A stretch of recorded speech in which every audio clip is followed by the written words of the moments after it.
First, we're started and we're going viral. Yesterday on Instagram, there was a meme that said, who would have thought during the 2003 draft that 15 years down the line, Kyle Korver would be a better NBA player than Carmelo Anthony? Ooh. Melo was mad. He even left comments on the picture. Wow. Laughing emojis. Had to comment on this one.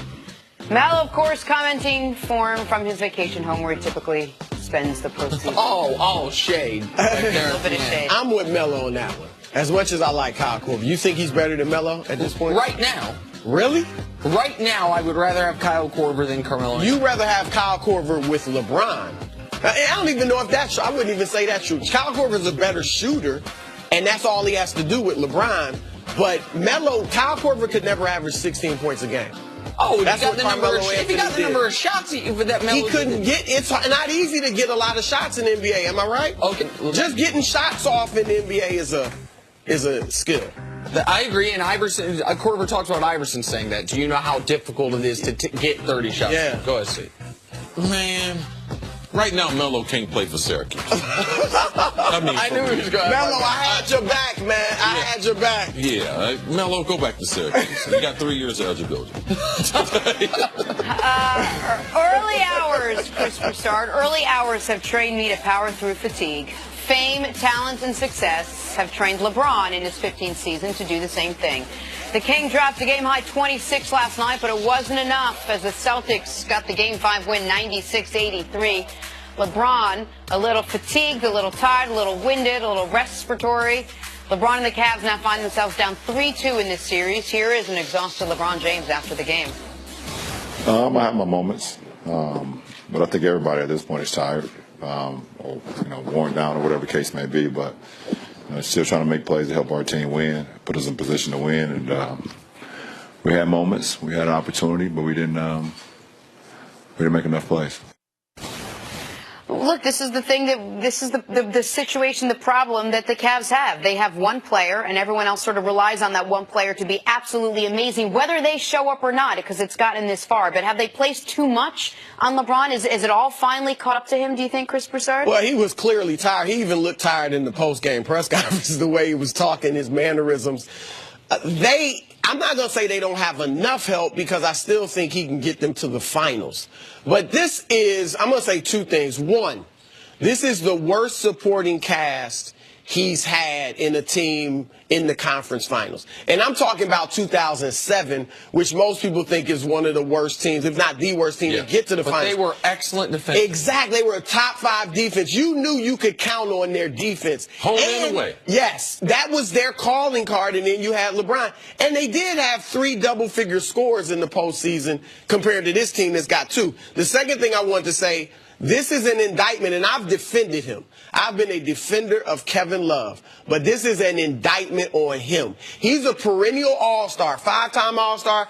I don't think he's a Hall of Famer in the future. Some people think he is. Some people have said that they think he'll be in the Hall of Fame. He has given you 15 points a game on 39% shooting. And this is who Kevin Love is in the postseason. That's right in line with his career playoff averages. And I would defend that as a third option when you're not getting the same looks every night. They're running offense through him sometimes. Yes, he's your second option now.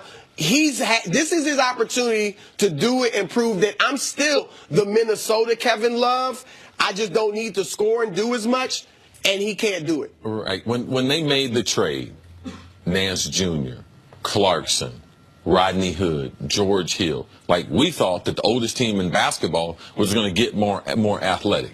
This is not a very, very athletic team. When you remove Rodney Hood from the rotation and he's not playing, and JR, his play is totally suspect.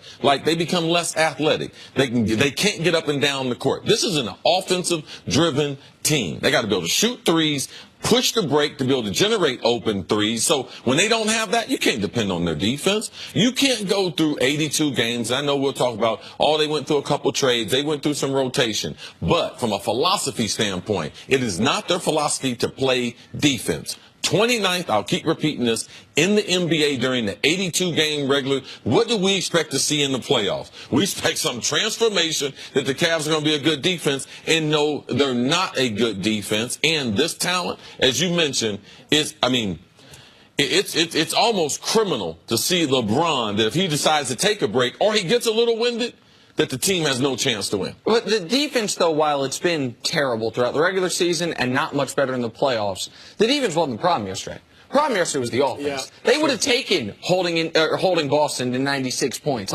The problem is that Kevin Love scored 4 points after the first quarter. He had 10 in the first 4 points after. How about this? All the starters, aside from LeBron, after the first quarter, they played 67 minutes. They combined for 13 points.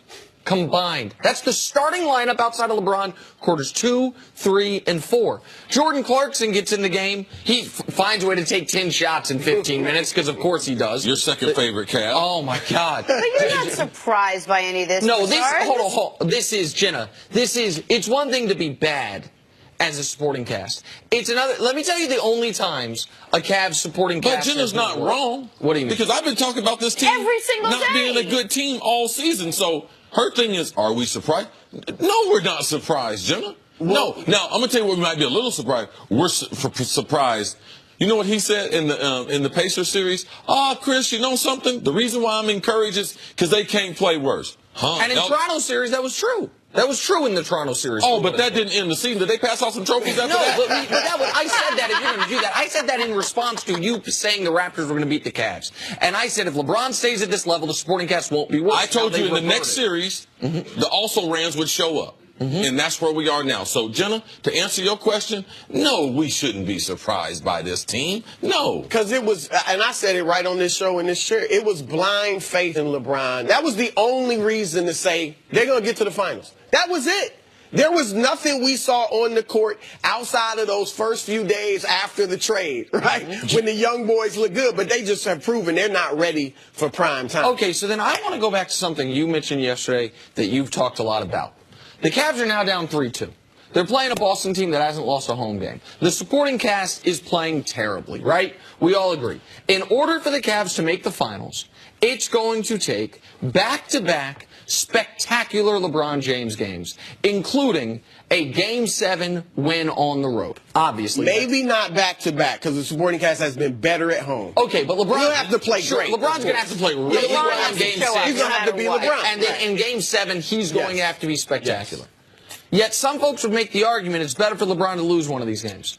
So someone explain that logic to me. Because the argument is the finals record. So you know how LeBron can avoid a finals The reason why is because regardless of what you want to say about LeBron, this is not golf and this is not tennis. If he was Tiger Woods, that would be the information would be critical. If he was Serena, Venus, man, if he was Federer, like, we'd be able to talk about it. But it's not. It's a team sport. LeBron has said that he was chasing Michael Jordan. Did nobody else say that? But so, hold on. I'm not asking about winning a championship or not winning a championship. How is it better for him to lose before the finals than in the finals? Either way, you don't get the championship. Because in team sports, they keep track of how many did you win and how many did you lose. And it doesn't count as a loss by losing before that? Well, here's the thing, Nick. You know, over time, things get blurry. Yep.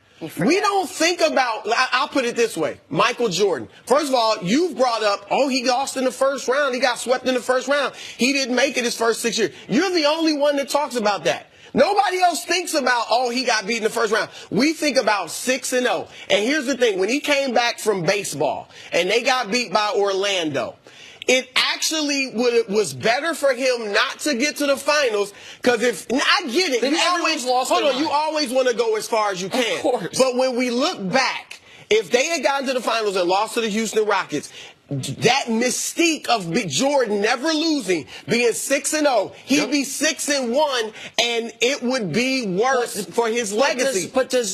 Do we all acknowledge how patently illogical that is? Yeah, I get it. That the idea that it would have hurt Michael Jordan to win a series against Orlando that he lost, that it's better for his legacy. Well, in basketball, a player, a star player, has proven that they can dominate the game in basketball, not like other sports. So the best players, we have put this on it as far as judging them. We've done it since Wilt. When Wilt couldn't win, Russell passed on to the others, to Magic Johnson, Larry Bird, on to Jordan, who inherited that, Isaiah Thomas. Does that only apply to the finals, though? That's my question. In the grand discussion, because you're saying a great player can power a team to victory. No, that's what your numbers say with NBA history. Oh, I agree with you. Right? But so why? But why are you only applying that to the finals? Why are we not saying when a guy loses in the first round, second round, or third round, a great player would power them to the finals? Every round you win it is an accomplishment. Every step on the ladder. You're making sense. Now, I get where you're coming from.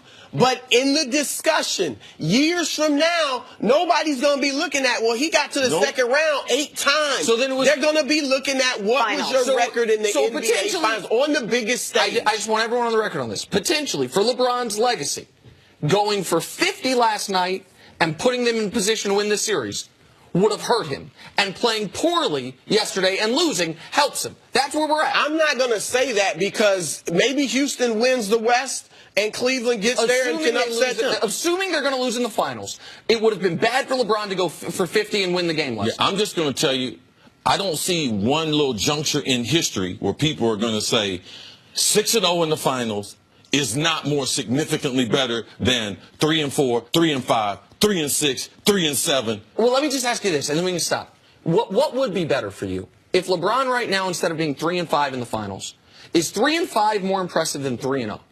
That's my question. If LeBron had only made the finals 3 times, and with the 3 times he won, or what he's done, which is make it 8 times, if those other 5 years he lost in the East, what's more impressive? More impressive is going 8 times. Okay. But it's not more impressive than winning 6. Okay. And 3-0 isn't close to 6-0 either. So even if LeBron were 3-0, nobody'd have him above Jordan. Right. And another reason why, Nick, you're smart.